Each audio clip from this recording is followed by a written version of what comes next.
Hello and welcome back to another Plex Media Server test, and today we are looking at this. This is the brand new Lockerstor Gen 2 series, and in today's video what we're going to be doing is testing 4K Plex Media Server performance on this device. We're going to be testing a variety of 4K files, and we're going to be seeing just what impact there is on the system. We've got a whole mix coming up: 4K, 4K Ultra HD, we've got H.265, H.264, 8-bit HDR, you name it, it's all coming up. But before we go any further, just a few disclaimers straight off the bat. First and foremost, you may have noticed there when we were looking at the specifications that we're looking at the AS6702T. This is the 2-bay of the new generation Lockerstor series. Now, this system is available in 2, 4 and 6 bays. There's also the Gen 1 that was released in 2020, and these systems, although they're all very, very similar, obviously there are a few small differences. The 2-bay, the 4-bay and the 6-bay have all got different numbers of drives, and the more drives you put in, the higher the performance threshold. Also, the 6-bay arrives with 8 gig of memory, whereas the 2 and the 4 arrive with 4 gig of memory. The reason I'm testing the 2-bay is I'm going for the smallest deployed unit in the product family, so that means everything this can do, you know it's going to be possible on the 4 and the 6. I almost started with the 4 or the 6, but I thought it would make more sense if we started with the lowest common denominator between the 3 and go up from there. The next thing I want to talk about is a comment that I've received a couple of times in recent 4K Plex videos, and that is to do with how I play the files. You may see on screen I'm accessing the Lockstor here via the web browser, and on the next tab, I've got Plex already set up there with the Lockstor already laid out. On the right hand side of the screen, I've got the hardware resources of the NAS in question, the CPU and the memory there. And this is how I test these files, with the left hand side of the screen playing back the file and the right hand side of the screen telling us the impact of playing these files, and if they are possible or if they're not, more information there. But a number of you have highlighted in the past, why do I not use specific applications? So for example, even on a Windows recorded setup like this, I could go ahead and use the Windows application, and I've responded to this in a few comments, but I thought I'd add this to the start of this video. As you can see, this is the Plex application here that you can run on your desktop computer, and of course there are ones for Fire Stick, there are ones for lots of client applications, and some of them allow client-side encode decode. And what that means is if I play certain files on here, so say for example I go into the test files and I select that file, that for those of you that have followed this channel before, you'll know that this file here at the bottom is the killer. This is the nightmare file that breaks a lot of NAS systems, and if I play it in this app, as you'll see here, it will play. It will play gradually, it will stutter, but it will sort of attempt to play this file. And if we open it up, you're able to see, if we look at the details there on screen, that it, I clicked it twice by accident. If we look at the details here on screen, you'll see that it is playing in original quality, and it's trying to play it. And indeed, if we have a look on the right hand side of the screen now, we can see that the NAS isn't being too troubled by it. Now, the reason for that is because now this file is being played while hammering my client device, my recording laptop. Indeed, for all I know, while you're watching this, the software that I use to record, OBS, may well be absolutely freaking out. Now, that is the main reason I don't run with the client applications when testing these files, because if I was to use these if I use the client software to play it, that would not be a fair representation of the NAS playing the file, because there's a lot of users that aren't able to play certain multimedia formats like HEVC on their destination device. Devices like the Amazon Fire Stick, devices like Chromecast, PlayStation 4 and 5. All of these devices do not have support of HEVC or H.265 compression technique, and you're not able to install a license. Whereas on my laptop, I have the license to play back those files, and this app has the ability to use my hardware resources. Indeed, if you go into the configuration settings into Plex for Windows and go to the player, I'm able to decide how much of my system resources can be used. And that is the main reason I do not use Plex client apps to test NASs. I need the NAS to use its hardware resources because there are too many users out there that are choosing to go with a NAS to host their Plex Media server, and all of their legacy devices don't support certain compression techniques, and they're unaware that when the NAS has to do the heavy lifting, that it might not be suitable. And that's the main reason I include it there. So carrying on, as mentioned, on the right hand side of the screen, we've got the CPU and we've got the memory utilization. If we go to the bottom, we can see that at least on the NAS side, I have enabled make my CPU hurt with a Plex pass here. So that means that the NAS will be able to use all of its resources and onboard graphics as accessible in order to play back our files for Plex Media Server. As mentioned, this is the 4K testing here, so we're only going to be utilizing the 4K trailer files that I have here. So if we get the detailed view, these are our 11 test files that we choose to use. And again, there are some devices out there that will let you put on an HEVC license or have HEVC or H.265 native support. And with those, transcoding won't be necessary. But for now, let's go through my test files here one by one. This is starting with file number 1. This is known as Into the Cave of Wonder. As you can see, we're playing it in original format. It's 4K. It is at 12.3, or it's normally, call it 12 megabits per second playback. At the bottom of the screen there, we can make out, if we zoom in, that dark orange. The dark orange there is the file being lined up, and the light orange is native playback. The ultimate dream is that native playback does not outpace lining the file up there, because the result when that happens is obviously you are now playing a file faster than the system can prepare it, and the result is system hang. So if we scroll down, very minimal impact there on the CPU, very minimal impact on RAM. Do bear in mind, Plex Media Server, when it comes to memory, isn't too greedy. You can normally get away with 1 or 2 gig.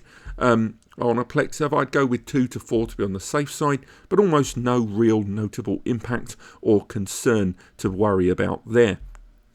So for now, what we can do is come out of that test file and make our way into our next one. This is Roast Duck. This is an HEVC file. Again, I've said this in other videos. I apologise for being repetitious, but some of you wouldn't have watched those. HEVC, otherwise known as H.265, is a more modern compression technique that allows multimedia that's built for the cinema to exist in your home. It's a compression technique, and it is licensed by several companies who own the patent, and unfortunately it can be very complex for client hardware to get individual licenses for devices to allow support of this, and there's just too many devices out there that don't have it natively supported.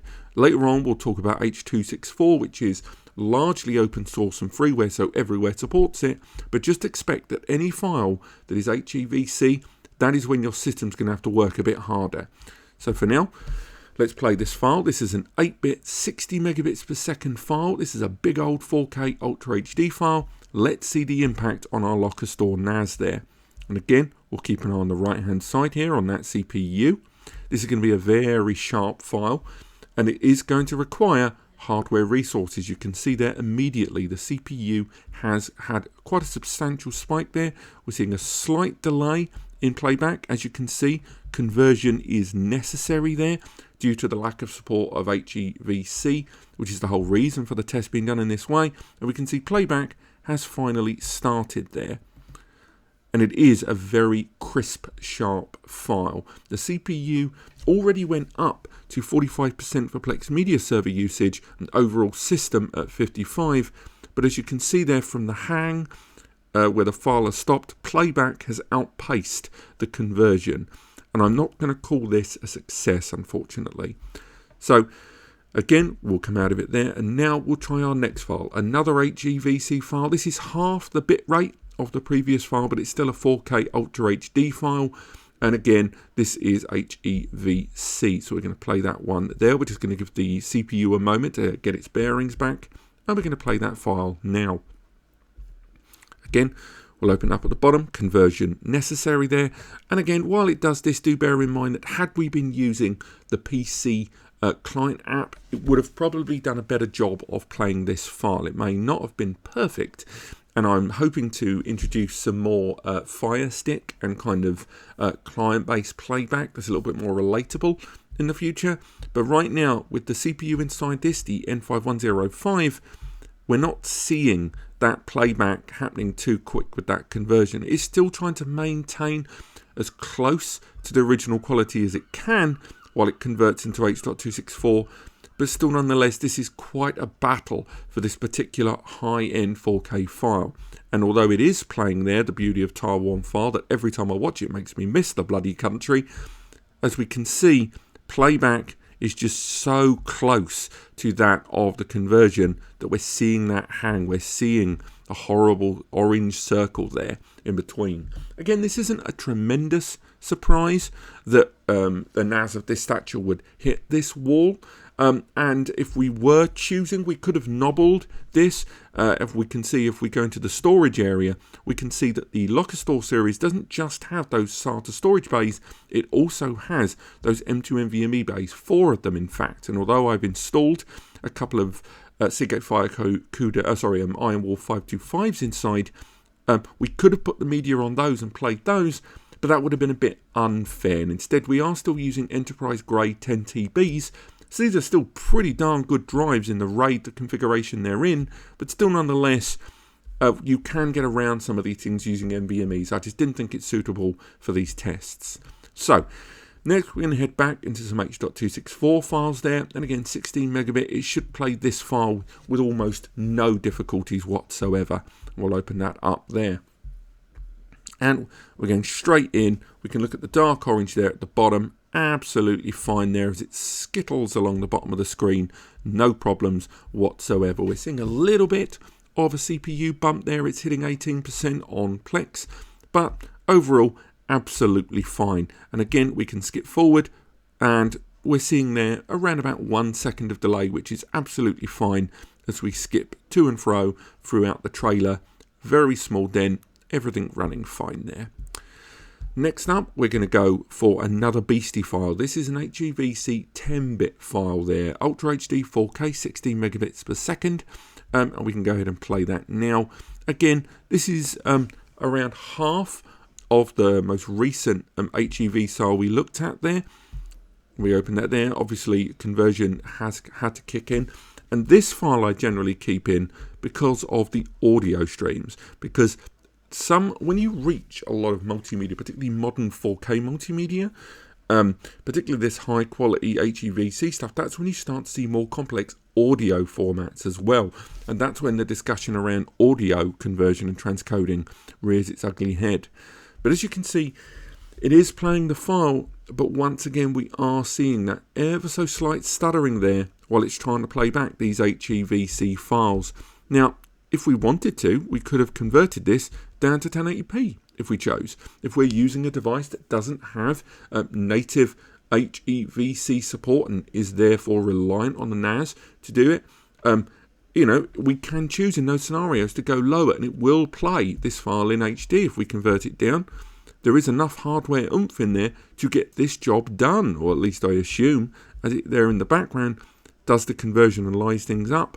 But overall, I think the real takeaway here is that when it comes to HEVC media, this NAS has quite a lot on its plate.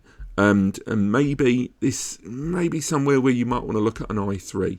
But for now, let's make our way over to another H.264 file. And again, this is a very dense file here. 32 megabits per second bitrate. It is still H.264, so the conversion shouldn't need to happen. And it is an IMAX 4K Ultra HD file there. And again, we can open this file up. And there we see if we open up there at the bottom, playing at original file quality there. We zoom into the bottom. And we're seeing that happening there, lovely and quick. We saw a delay of about 1.5 seconds. We are seeing a little bit of a CPU bump there at 14%, but nothing too bad. And I think it's still running absolutely fine for us here. And again, there's plenty ahead there on the conversion. We can skip forward if we choose. And we're seeing, again, around about 1 second delay there. But the trailer still absolutely doing its job well as we skip back and forward. 1 second delay, and the file is playing for us there. Absolutely fine. And I'm going to call that a success for us there. Come out there and go into test number 7. Now, I was going to remove this from my testing because this file seems to stutter slightly, but I've looked around and it seems to be quite universal. It's very tough to find this file, so there is going to be ever so slight stuttering. That's nothing to do with the Asustor there, but again, this is an H.264 file, 8-bit, 32 megabits per second. This is very low end. It should be absolutely fine. Indeed, so much so that I'm just going to skip ahead rather than let it play natively from the beginning. And again, even though this is an absolutely terrible film, I'm still disappointed. I think about it at least once a week how bad it was. This file on its own still plays back absolutely fine for us there. And for me, a stone cold success there for us, unlike the film it's showing. Same goes if we move into the Batman trailer, 4K, exactly the same format as the most recent one. And this is one that I mainly include this file because of the audio that's included with it. So if you have a look, there's quite a dense range there, PCM and AC3 audio streams there. We're going to leave it at PCM there, but for now, running absolutely fine. We can skip forward there out of bounds, see how long it takes us. It's taken a little longer than I would have liked to have seen that one. I think for now we'll skip ahead. It's very surprising it was not able. Perhaps I've confused it by my overclick. Let's give it the benefit of the doubt and let it try again. Let's let it play back that file. And this time we're just going to let it skip ahead immediately. We'll go to 1 minute 49. We're seeing that spike of the CPU. And it is playing it, but that was a delay of about 3.5 seconds there. That, again, isn't the end of the world, really, when you're talking about this kind of media file. But still, I'm surprised that occurred there. I'm going to call it a success, but with a big old with asterisk next to it. Now, next up, Black Panther Wakanda Forever. This is an H.265 file again, 10-bit HDR, 32 megabits per second. This is one of two files that has made a lot of NASes struggle in the last few months of my Plex testing. Let's see how the Asustor does with it. Look at that CPU spike we've seen over there. That is a decent little jump there on board. And again, when we go back, of course, to that Plex Media app, and that's what I'm going to show you at the end of this video. I'm going to play some of the files that we saw potential struggle with today and show you that if you are using support of HEVC, that we should see much better results with Celeron-based NASes like the Lockerstor. But for now, we're seeing a significant delay there. And even if this file does play, which it's doing, there's no way it's not going to outpace that transcoding and conversion. We're probably going to see the ring of sadness. There it is there. And unfortunately, that means that in terms of native server-side conversion, that isn't a success. Next up, Avengers Endgame, H.264, 40 megabits per second. This is our heaviest H.264 file, and it's an IMAX 4K trailer at MKV. If we open that up there, original quality there, we should see a tiniest delay, but eventually playing absolutely fine there. And we're seeing that moving along, but again, not quite as confidently as I would have liked to have seen. The CPU seems less troubled than I would have liked, or not what I've liked, I would have expected for the slight delay there at the beginning. And we are going to play it, but we're not staying too far ahead of the curve there. Again, this is a very dense bitrate file, and this is quite a dense audio stream that we're going for. We could have downsized it down to AC3, maybe even DTS over PCM, but I'm going to leave it as it is. I'm still going to call this a success, but not an absolute stone cold stellar success. And finally, this is another hefty file. This is our heaviest H.264 4K file. So although it's not HEVC, it is still 80 megabit IMAX 4K, which is dense. So we'll move that up just to show that it's playing in original format at 80 megabits per second. We're seeing the slight circle there in the middle, but we are seeing work happening there in the background as we're getting ready to encode there as it carries on. But certainly is not playing tremendously fast, and it does show that even if you're not going to be playing back H.265 or HEVC media, or even if you have that compression technique supported, you still, once you exceed around 60 megabits per second bit rate, it really doesn't come to much. And even then, we are still looking at tremendously dense audio streams as well. But again, not really going to call this one a success. And I think right now you should really cap out at around 60 megabits per second 4K, regardless of the compression format you choose to use. Now, before we wrap things up, I'm just going to once again, as mentioned, make our way back into that Plex client application. Now, I think it's going to be very important to show you the benefits of if you are using a device that either has support of HEVC or allows that client side transcoding and conversion. So for example, if we move there, go back into our 4K trailers, and we look at those files and we find the files that we saw earlier we were having difficulty with, we make our way down, and this time we'll go with the Wakanda Forever trailer. And if we play that Wakanda Forever trailer using a hardware client, and at the same time as it's playing, we also have there on screen the how much CPU and system resources are being used, you're going to see that it is able to play back that file. It does it because it's able to take advantage of server-side client-side conversions. But again, even then, it's not smooth. Even my system, which is running on an Intel i7 8th Gen and with embedded graphics, onboard graphics card as well, and running off an NVMe SSD, it's still having difficulty doing that work, whether it's using embedded graphics or using the GTX, which I've disabled in order to allow my encode OBS to do the job. But still, nonetheless, if you are using even a low-powered device to play back your files, and a lot of multimedia HDMI plug-in devices run on lower-end ARM processors, you may not even have the client-side hardware to get the job done.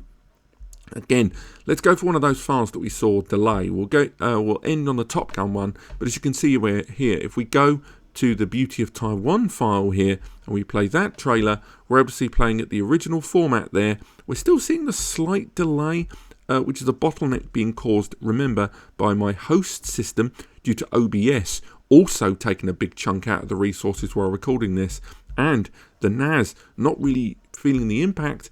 Overall, you are still going to see results if you've got a powerful enough media center that can handle that client-side transcoding. And the same goes for that HEVC 80 megabits of file there. Because although it's H.264, we're still seeing real struggle, as you can see there, as it tries to stay on top of that. Which again, the blame can largely go to my client-side device, but just once again shows that if you do have HEVC support locally, or you have the hardware resources to take care of transcoding on the client side, then you should be fine. And this has been my 4K Plex Media Server testing of the Lockerstor series. Bear in mind, there are ways to improve things, as mentioned. Alongside all of the stuff I said about client-side support, you can also take advantage of faster media to improve that throughput. Other than that, if you want to learn more about this device or Plex, there's links in the description so you can learn more about all the devices that I talked about today, not just the Lockstor 2, 4 and 6 Gen 2.